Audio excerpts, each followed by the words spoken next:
கர்த்தருடைய பரிசுத்த நாமத்திற்கு ஸ்தோத்திரம். இன்றைய நாளுக்கான தேவ வார்த்தை பிலிப்பியர் 4ஆம் அதிகாரம் 18 மற்றும் 23ஆம் வசனங்கள். எல்லாம் எனக்கு கிடைத்தது, பரிபூரணமும் உண்டாயிருக்கிறது. உங்களால் அனுப்பப்பட்டவைகளே சுகந்த வாசனையும் தேவனுக்கு பிரியமான உகந்த பலியுமாக எப்பாப்பிரோதீத்துவின் கையில் வரப்பற்றி கொண்டிருக்கிறபடியால் நான் திருப்தி அடைந்திருக்கிறேன். நமது கர்த்தராகிய இயேசு கிறிஸ்துவினுடைய கிருபை உங்கள் அனைவரோடும் கூட இருப்பதாக.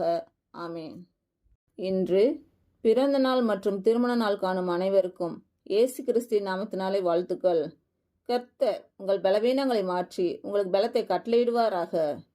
கர்த்தர் உங்களையும் உங்கள் பிள்ளைகளையும் உங்கள் பிள்ளைகளின் பிள்ளைகளையும் ஆசீர்வதிப்பாராக. கர்த்தர் உங்களோடு இருந்து உங்கள் பணிகளையும் பயணங்களையும் ஆசீர்வதிப்பாராக. ஆமேன்.